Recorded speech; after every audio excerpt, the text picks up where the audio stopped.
So is it just me, or are there a lot of morons out there when it comes to spending money, especially when it comes to buying a home? I want you guys to check out this short, hilarious video clip that perfectly shows what I'm talking about, and then I'm going to come back on the other side and comment on it. The numbers. Okay, totally. Yes. Okay, so that's 17 million. So you have to put down 3.4 million. You have to put that down now in cash.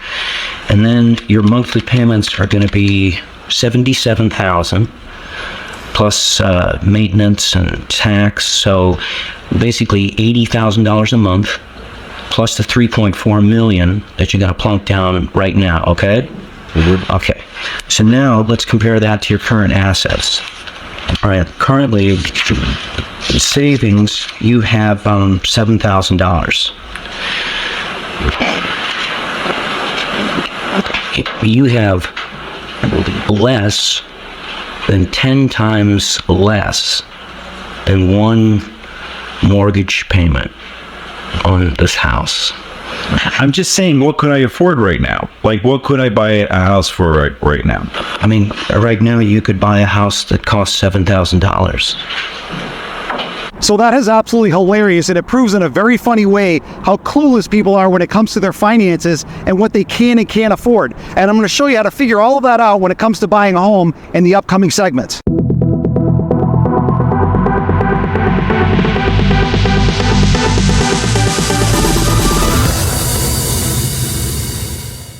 What's going on, my YouTube friends? This is Jerry Abbott, your #1 real estate resource here in beautiful Las Vegas. Hey guys, a couple of real quick things before we dive into the video. If this is your first time to the channel and you want to learn the cold hard facts about the US economy, the US real estate market, and specifically the Las Vegas real estate market, then make sure to subscribe to the channel down below. Number 2, if you happen to like the content in today's video, make sure to press that thumbs up like button, guys. That would really help the channel out. And number 3, if you are thinking about relocating to beautiful Las Vegas, whether it's next month or next year, I've got your back. I'm a local real estate agent here. I've lived here for nearly 20 years. I know every inch of this city. When that time is right for you, definitely reach out to me. Just call, text, or email me anytime, and I'll help you find that perfect dream home.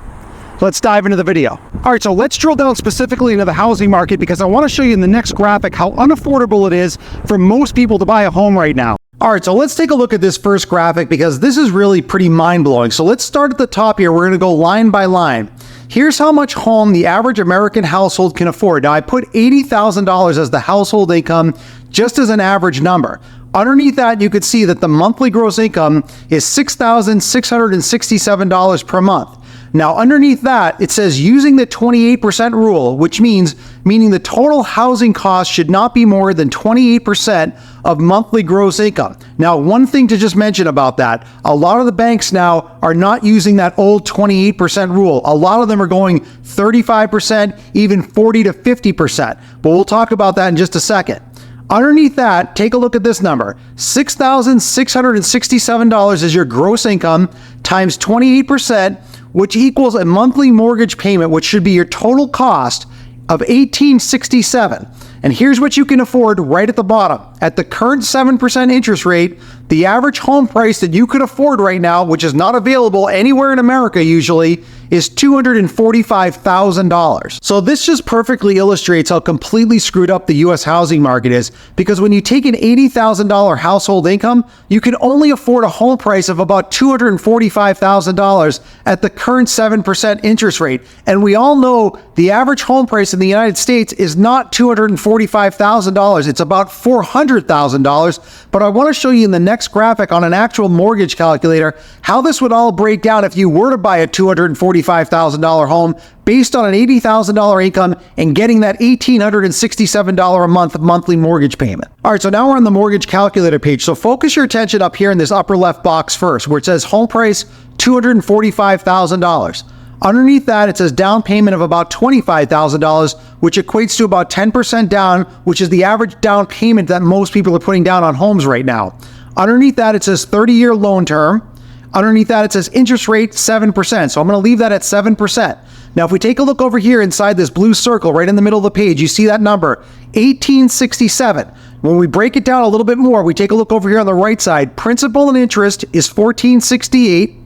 Property tax shows 266, and homeowners insurance shows 133. This total right here is right here in the middle of that blue circle of 1867. Now, the property tax and the homeowner's insurance can vary a little bit, but again, this is all really a moot point because again, most people are never going to be able to buy a home in the United States right now for $245,000. But with an $80,000 household income, this is all someone can average right now if they're only using the normal number of about 28% of their gross income. And again, this is why the banks are now extending that number up to 30, 40, even 50% because they know people do not earn enough money to be able to afford the average home price right now of about $400,000. All right, so now I changed the numbers inside the mortgage calculator because I want you to see the real numbers for the average home price of about $400,000 in terms of your monthly total mortgage costs. So in the upper left right here, it says $400,000. Underneath that, it says down payment of about $40,000 because, again, that's about the 10% average down payment right now. Loan term is 30 years. Interest rate is 7%. Now take a look inside the blue circle. We're talking about almost $3,000 a month as your total monthly mortgage costs just to afford the average home price of $400,000.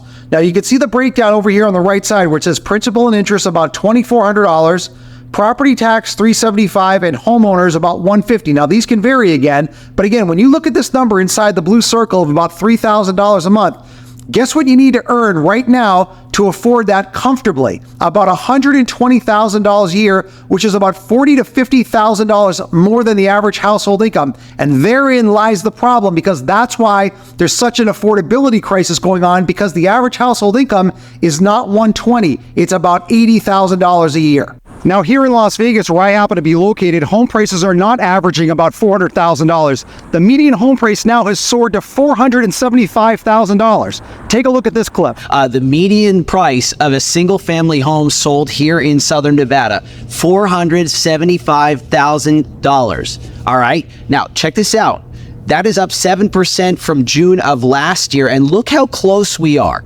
Local home prices are approaching the all-time record of $482,000 that was set in May of 2022. Now in the next few segments, I want to show you some interesting examples of Las Vegas homes for sale and what's going on in many instances. All right, so if you follow my channel, you know that I usually go to the popular real estate website Zillow near the end of each of my videos just to show you some examples of Las Vegas homes for sale here, starting in the luxury category and then working down closer to the average price point, just to show you either overpricing or a lower close price than the original list price, because I want you guys to see that a lot of sellers and a lot of investors and home builders that are pricing certain amounts of homes out here in the Las Vegas area are actually closing at a much lower price point. So what I want to do first is I want to start in the luxury category and show you the first closed home that used to be a Las Vegas home for sale that's now closed, and I want to show you how much lower the actual home price closed for compared to the original list price. All right, so focus your attention down on the bottom right of the screen in this blue highlight. Now, this was a very high-end custom Las Vegas luxury home for sale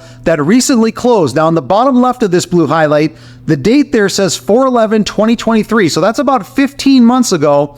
This home was originally listed for sale for $8.5 million, which was massively overpriced. The sellers could not find a buyer, and as you can see as I scroll up here, they started reducing it. They reduced it to $8 million, 7.5, then they reduced it to 7. They had a pending sale at 7, but they were not able to close on that. And then it just closed just a couple of weeks ago right here for $6.1 million. Now, I know the vast majority of people will never be able to afford a multi-million-dollar home like this, but regardless if you're a luxury buyer or an average price point buyer, especially here in the Las Vegas real estate market, there's a lot of sellers, investors, and home builders that are delusional in their original list price. And in this luxury example, this is another perfect example where they started at $8.5 million and then it closed at about $6 million, which is nearly a 35% discount off the original list price. There's a lot of examples here happening in the Las Vegas housing market where homes are starting at much higher prices and closing at much lower prices. And if I was your real estate agent, I would tell you right now to never bid on the original list price. I would always put in a lowball offer, regardless if it gets rejected, because again, I would never overbid on these homes because a lot of them are not true value at these original list prices. All right, so now let's take a look at this second example of a Las Vegas home that was for sale for nearly 2 years before it finally sold at a much lower price point than the original list price. So let's do this. Let's focus down here again on the bottom right of this blue highlight. The date down there says 6/17/2023. 2022. So that's just over 2 years ago when they originally listed this home for sale for basically $1 million. They were not able to find a buyer because, again, it was massively overpriced. So they reduced the price down to $949. They were coming down to about $825 here. They came down to about $800,000 here, $789, $775, and then right here, just underneath my picture, it sold in May of this year for $775,000. So again, this is one of many examples of another homeowner that was far too aggressive on the original list price, and it took nearly 2 years and a $225,000 price reduction for this home to finally sell. This is what I keep telling you guys, especially if you're patient. A lot of these homes are not selling at the original list price. If you wait things out, especially when a home is overpriced like this, and you run the comps and you do your due diligence, you're likely going to get a far better sale price than from the original list price. All right, so let's take a look at this third and final example of a Las Vegas home that was for sale starting in August of last year, and it took about 6 months to close. It closed in February of this year, but again, it closed at a much lower price point than the original list price. So again, focus your attention down here in the bottom right of the screen in the blue highlight. The date there says August 24, 2023. So that's about 11 months ago. This home originally listed for $650,000. They were not able to find a buyer because, again, it was overpriced, so they started reducing it. $640, $625, $615. As I keep scrolling up here, I won't show you every reduction, but they got down to $569 and then finally sold for $570,000. So once again, here in this crazy Las Vegas real estate market, this is another example of another homeowner that was far too aggressive on the original list price because, again, this home started at $650,000. It had to get reduced down to $570,000. That's an $80,000 price reduction, or about 12 to 13% off the original list price, just to get it sold. And again, I find a lot of examples like this here in the Las Vegas real estate market where homes are massively overpriced. So again, if you're patient or you put in a lowball offer because you have nothing to lose to do that, that's what I would advise you guys to do, because there are too many homes sitting on the market right now that are massively overpriced. So just to summarize, as we saw in that opening video clip, there are a lot of morons out there who have no realistic idea of what they can and cannot afford. Only you can determine your own financial situation, so don't be distracted by all the noise out there and only buy what you truly can afford. So before we end today's video, I just want to give a shout out to my favorite comment from last week's video, and that goes to BBS. Now, this is a short but shocking comment. Let's take a look at that, and then I'm going to come back on the other side and comment on it. So BBS wrote, Costco bill for 4 people 3 years ago was $250. It's now $400. WTF. So that right there is a 60% increase in that person's Costco bill. Now, I want to hear from you guys. I want you to drop me a comment down below. I read and respond to all of my comments. I want to know how much your Costco bill or your grocery bill has gone up, or anything in your life that is completely outrageous. And my favorite comment from this week's video, I'm going to give a direct on-screen shout out to in next week's video. So I hope you guys enjoyed today's video. I also hope you appreciate my transparency. You know that I'm always going to keep it 100% real on this channel regarding the economy and the real estate market. So here's my very simple comment to you guys, and I don't want you to feel insulted by it. Just don't be a moron with your money. If you know you can't afford something, don't buy it, especially high-ticket items right now like homes or cars. I personally believe once we get past the election, home prices are going to start to drop because I think the economy is going to run into rough water. Now, here's the thing. I know everybody's circumstances are different, especially when it comes to buying a home. Some people can wait it out on the sidelines, which in my opinion is the best option right now. Other people are looking to buy right now. If you're thinking about buying a home, whether it's here in Las Vegas or anywhere, do not overbid on the home, and if anything, make a lowball offer because you have nothing to lose. Now, if you're thinking about buying a home, especially here in the Las Vegas area, I've got your back. I'm a local real estate agent here. I've lived here for nearly 20 years. I know every inch of this city. When that time is right for you, definitely reach out to me. Just call, text, or email me anytime, and I'll help you find that perfect dream home. I'll see you guys in the next video.